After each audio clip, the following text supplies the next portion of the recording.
30 मई 2025 national defence academy ने अपना एक हिस्टोरिक चैप्टर लिखा। इंडिया की डिफेंस हिस्ट्री में पहली बार एनडीए से विमेन कैडेट्स का पहला बैच पास आउट हुआ है। लेकिन ये सिर्फ पास आउट सेरेमनी नहीं थी, ये एक नई उम्मीद थी, एक नई शुरुआत जो हमें शायद फ्यूचर में एक विमेन सर्विस चीफ दे सकती है। क्या हम वो पल देखने के करीब हैं जब एक महिला ऑफिसर इंडियन आर्मी, नेवी या एयरफोर्स की सबसे बड़ी कुर्सी संभालेंगी? मैं हूं अंकित कौशिक और आज की वीडियो में हम समझेंगे कि एनडीए से पास आउट होने का ये मोमेंट इतना स्पेशल क्यों है और विमेन ऑफिसर्स का सफर आर्म फोर्सेस में कैसे इवॉल्व हुआ है। तो वीडियो को लास्ट तक जरूर देखें। 30 मई को एनडीए का 148 बैच पास आउट हुआ, लेकिन इस बार एक खास वजह थी इस परेड के हिस्टोरिक बनने की। 17 वुमेन कैडेट्स ने एनडीए से ग्रेजुएशन कंप्लीट किया। ये वही 17 कैडेट्स हैं जो 2022 में एनडीए के फर्स्ट एवर वुमेन बैच का हिस्सा बनी थी। ये सिर्फ एक पास आउट नहीं, एक पूरे सिस्टम के इवोल्यूशन का प्रूफ है।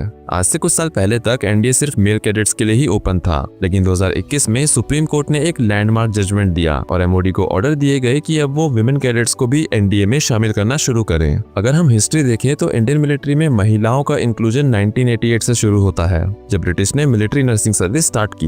1958 में विमेन डॉक्टर्स को इंडियन आर्मी की आर्मी मेडिकल कोर में रेगुलर कमीशन मिलने लगा, लेकिन नॉन मेडिकल रोल्स के लिए 1992 तक विमेन अलाउड नहीं थी। 1992 में WSES यानी विमेन स्पेशल एंट्री स्कीम के जरिए विमेन ऑफिसर्स को सिलेक्टेड नॉन कॉम्बैट रोल्स जैसे इंटेलिजेंस, एजुकेशन, इंजीनियर्स, सिग्नल्स में शॉर्ट सर्विस कमीशन मिलना शुरू हुआ। 2008 में पहली बार कुछ स्ट्रीम्स में परमानेंट कमीशन मिलना स्टार्ट हुआ, जैसे कि जज, एडवोकेट जनरल और आर्मी एजुकेशन कोर। लेकिन इक्वालिटी की रियल फाइट तब शुरू हुई जब कोर्ट तक मुद्दा गया। 2020 में सुप्रीम कोर्ट ने एक हिस्टोरिक जजमेंट दिया कि विमेन ऑफिसर्स को कमांड रोल्स देना होगा और परमानेंट कमीशन डिनाई करना जेंडर स्टीरियोटाइप के बेसिस पर अनकॉन्स्टिट्यूशनल होगा। इस रूल ने विमेन ऑफिसर्स के लिए करियर के नए दरवाजे खोल दिए। आज तक एनडीए में टोटल 126 विमेन कैडेट्स एडमिट हो चुकी हैं, इंक्लूडिंग करंट बैचेस। एनडीए ने पहले ही अनाउंस कर दिया था कि ट्रेनिंग पूरी तरह जेंडर न्यूट्रल होगी। जो स्टैंडर्ड्स मेल कैडेट के लिए हैं, वही विमेन कैडेट्स के लिए भी अप्लाई होंगे।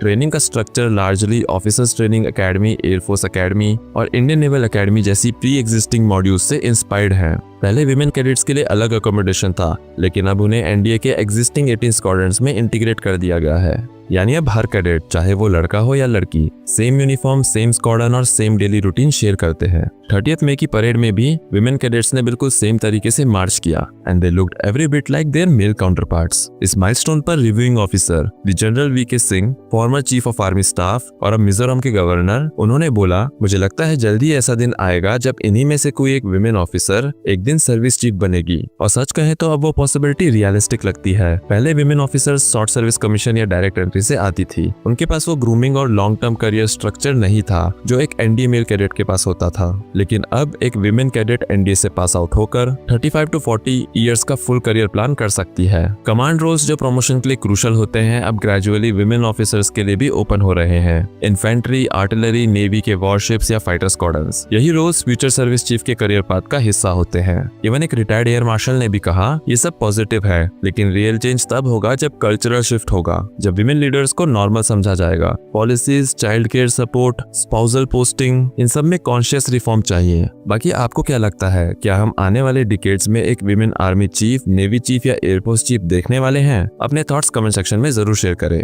अगर आपको ये वीडियो पसंद आई है तो अपने दोस्तों के साथ जरूर शेयर करें। बाकी मिलते हैं अगली वीडियो में एक नए और इंटरेस्टिंग टॉपिक के साथ। जय हिंद।